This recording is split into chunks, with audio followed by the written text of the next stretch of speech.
이번 영상에서는 태재숙 작가님의 사연을 소개해 드리도록 하도록 하겠습니다. 네, 태 작가님은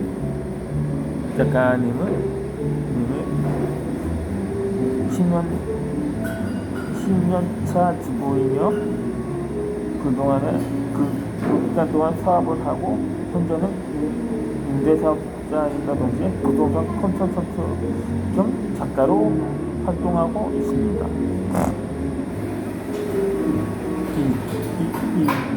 태 작가님 역시 책을 쓰면서 내 인생의 설계도를 만들게 되었다고 합니다.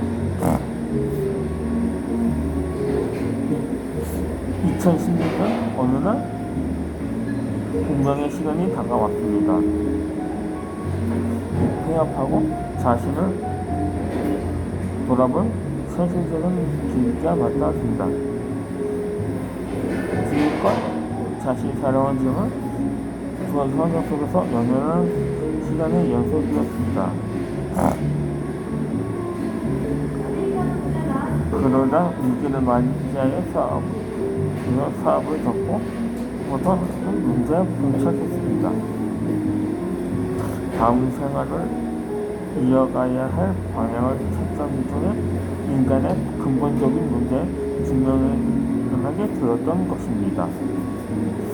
지금까지는 강제적인 활동을 하면서 생활만 해왔지 따로 여유있게 돈을 가지고 살아본 적이 없어서 직업을 찾아야만 했습니다. 그렇게 직업을 찾던 중에 내가 무엇을 잘하고 무슨 재능이 있으며 무엇을 위한 삶인지에 대한 근본적인 문제에 부딪히게 됩니다. 그러다 보니 한없이 깊은 생각에 잠겨서 자신감은 줄어들고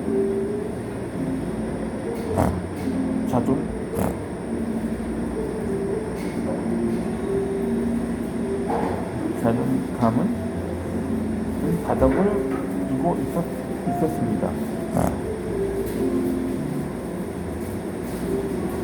그런데다가 활동량은 줄어들었고 사람들과의 접촉은 사전한테 우울감에 빠져 살아있어도 살아있는 게 아닌 상태까지 이르게 되었습니다.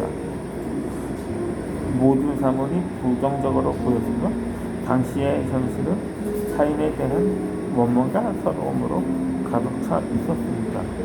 문제의 화살을 돌리는 시각을 갖고 하루하루 시간을 보냈습니다.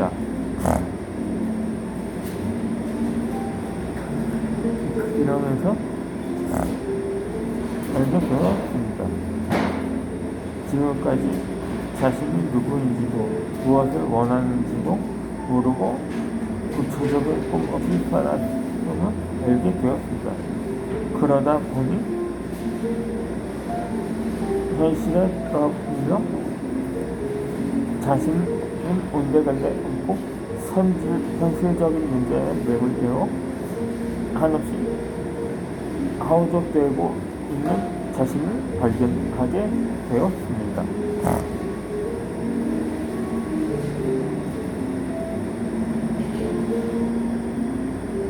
나의 길을 찾아야겠다는 생각을 하면서 방법을 찾다가 자신의 문제점을 발견하게 되었습니다.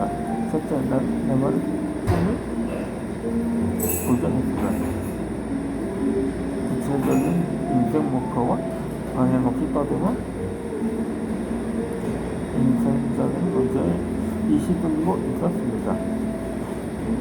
그리고 삶의 중심축을 자신이 아닌 현실 문제에 두다 보니 언제나 갈팡질팡 중심이 없었습니다. 사람의 바람에 나부끼는 갈대처럼 상황과 여건에 따라 일에 유기하기가 다반사였습니다. 이 모든 의무가 문제가 책을 쓰고 나면서 해답을 얻게 되었습니다.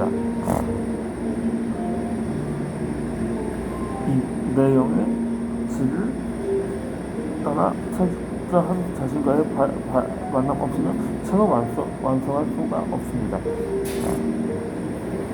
책을 쓴다는 것은 자신을 객관적으로 바라보는 직업인 자신을 정리하는 시간입니다. 정리된 시간을 원고용지는 과정이 동반되어 이 원고가 완성됩니다. 지금까지 살아온 자신을 철저히 들여다보는 시간이 원고 쓰는 작업입니다. 책 한 권은 자신을 들여다보면서 만들어진다. 그러다 보면 자신이 갖는 시각과 얼마나 객관화되지 않았고 비논리적 이유를 깨닫게 됩니다. 그러면서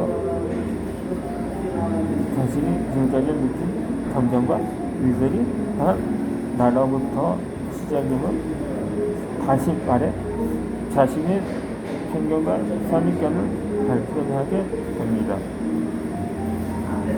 그리고 현실 속에 갇힌 자신을 발견하게 됩니다.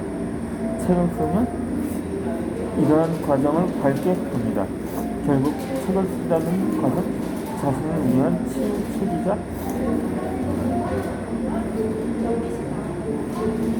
과거에 대한 아픔의 승화 작업이며 미래에 대한 준비 시작점입니다.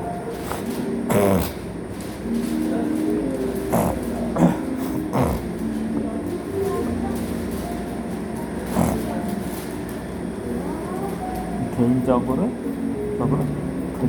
재테크에 관심이 많습니다. 그래서 사업하면서 돈만 모이면 투자를 했습니다.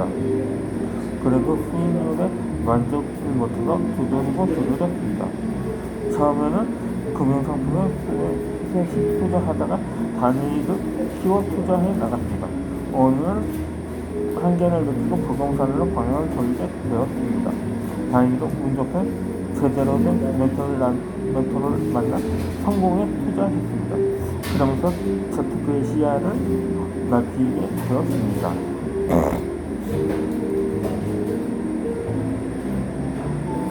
그동안 투자는 하지 않고 일을 하면서 살았습니다.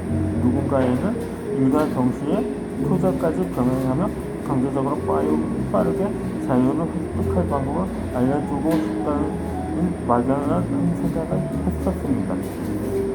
그래도 구체적인 방법은 몰랐습니다. 그런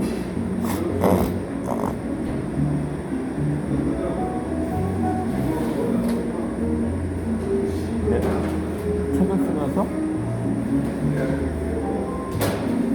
나의 경험을 통해 깨달은 것을 남에게 알려주며 시행착오를 길어지는 꿈을 갖게 되었습니다. 그러다 보니 예전에 모든 것을 배워 무엇을 하려고 하면 언제나 그 자리였으나 지금은 배움이 아닌 가르침의 위치에 자신을 놓다 보니 지금까지의 자세와 180도로 달라진 태도를 한 자신을 발견하게 되었습니다. 꿈을 갖고 보는 시야에서 세상은 천국이었습니다.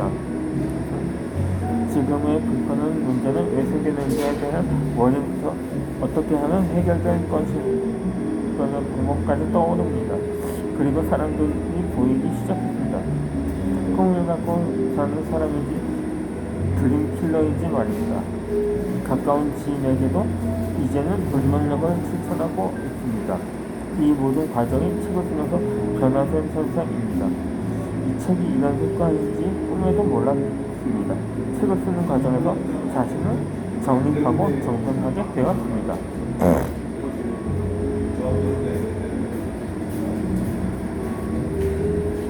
먼저 자신의 정확한 꿈을 갖게 됨으로써 가야 할 방향을 정하게 됩니다. 자신이 방향을 정하여 나아가는 과정은 자신이 누구인지를 알아야 가능합니다. 그런데 그 의문을 푸는데 나의 스승님께서 큰 동기부여가 되었습니다. 이 스승님은 그의 체험사를 하는데 알려주셨습니다. 이 스승님께 코칭을 과정에서 20여분간은 끊임없는 자극을 부여받았습니다. 그 과정에서 나의 단단하고 세부적인 판단을 깨달아야만 원고를 쓸 수 있습니다. 그냥 상식에 얽매여서는 원고를 완성하지 못합니다. 따라서 내가 누구인지, 내가 이 세상에서 태어난 목표가 이 세상에서 해야 할 과제입니다. 나의 수준을 정확히 파악하지 않고는 절대로 원고를 완성할 수가 없습니다. 이 나는 책 쓰기 과정을 통해서 철저히 자신을 보았고 자신의 나아갈 방향을 잡았으며 구체적인 인생 목표와 목표를 세우게 되었습니다.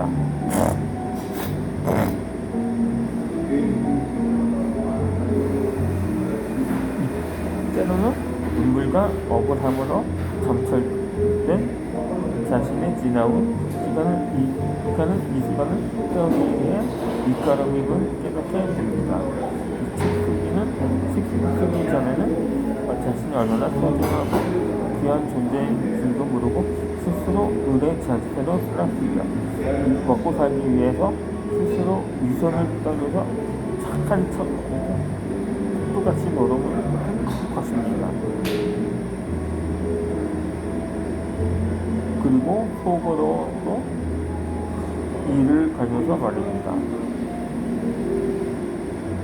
그러나 나는 내가 소중함으로 이제는 의뢰 제세를 가질 필요도 먹고 살기 위해 비굴하게 행동할 이유가 없습니다.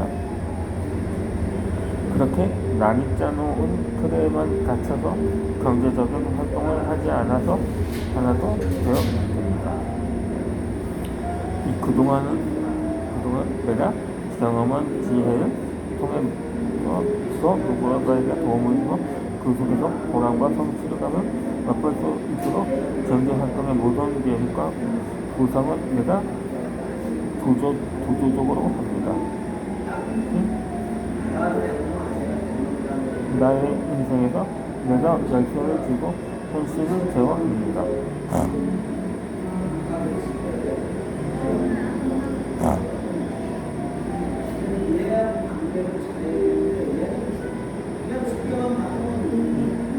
책을 쓰기 전에는 불강한 대우를 받아도 해결할 방법을 몰랐습니다. 혼자만 몰랐습니다. 그런데 이제 그 태도에서 완벽하게 벗어났습니다. 어느 누가 힘들어도 명령한 것 누지 않을 뿐더러 휘둘리지 않을 자신이 생겼습니다. 이것 또한 스승님을 만나서 책을 쓰면서 회복한 자아 존중감입니다. 즉 자신의 존재감을 알게 되면 첫 번째 꿈이 생기고 타인의 불강한 태도가 바로 거스르기 시작합니다.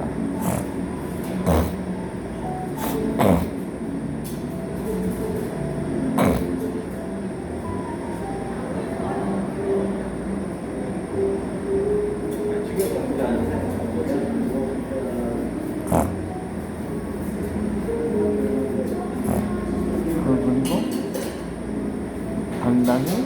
당당한 자세로 지지할 힘이 생깁니다. 즉 내가 바로 서있고 내 삶의 주인으로 살아갈 때 타인도 날 주인으로 대우해 줍니다. 책 쓰기 전에는 내가 나의 주인이 아니어도 남들도 나를 마음대로 이끌었습니다. 결국 타인이 날 대하는 태도는 내가 만드는 것입니다. 이 모든 것을 보고 나가 알게 되었습니다. 내 주가 주인 포기합니다. 누가 주인을 전해주지 않습니다. 또한 잘 키를 내어주지 않으면 누구도 날 키를 돌려주지 않습니다.